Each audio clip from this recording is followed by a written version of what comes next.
जर तुम्ही weight loss करत असाल किंवा तुम्हाला काहीतरी हेल्दी खायचं असेल त्यावेळेस तुम्ही ही रागी इडली खाऊ शकता। खूप छान मऊ, लुसलुशीत आणि जाळीदार अशी तयार होते। पचायला एकदम हलकी असते। रेसिपी सुरू करण्याआधी जर तुम्ही चॅनलवरती नवीन असाल तर चॅनलला सबस्क्राईब करा, बेल आयकॉन प्रेस करा, जेणेकरून अशाच नवनवीन रेसिपी बघायला मिळतील। या ठिकाणी मी 1 वाटी भरून रागी घेतलेली आहे, अर्धा वाटी तांदूळ, अर्धा वाटी उडदाची डाळ, पाव वाटी भरून पोहे घ्यायचे आपल्याला आणि अर्धा टेबलस्पून भरून मेथी दाणे घ्यायचे आहे। हे छान 3 ते 4 पाण्याने स्वच्छ धुवून मी ओव्हरनाईट त्याला भिजू घातलं होतं। नंतर सकाळी त्याला मी वाटून घेतलेलं आहे। वाटताना आपल्याला काय करायचं आहे, ज्या पाण्यात आपण रात्रभर भिजू घातलं होतं त्या पाण्याचा यूज करून आपल्याला हे बॅटर वाटून घ्यायचं आहे।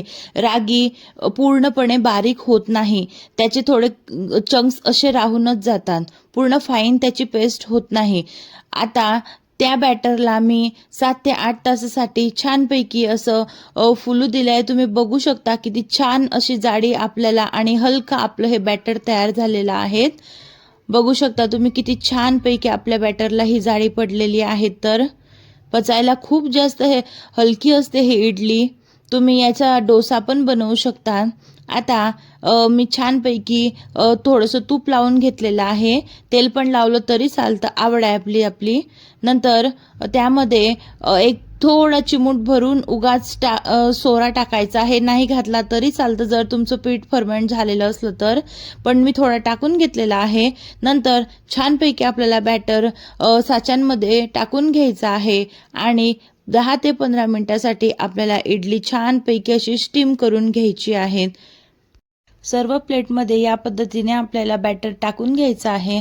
आपण जेव्हा त्या स्टीमरमध्ये इडलीची प्लेट ठेवतो त्यावेळेस ती प्लेट ठेवताना अशी क्रॉस आपल्याला ठेवायची आहे, म्हणजे खालच्या प्लेटची जी इडली असेल तर वरच्या प्लेटचे ते जे होल्स आहेत ते होल्स येतील, जेणेकरून आपली स्टीम पूर्ण आपल्या स्टीमरमध्ये फिरेल आणि आपली इडली छानपैकी परफेक्ट अशी शिजली जाईल।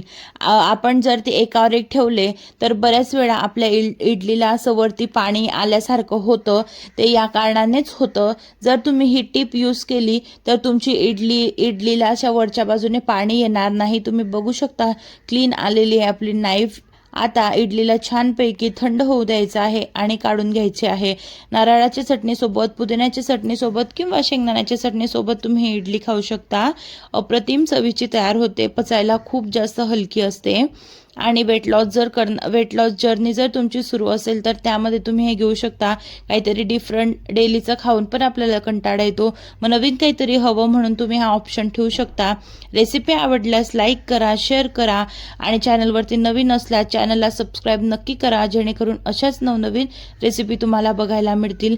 भेटूया परत अशाच एका नवीन रेसिपी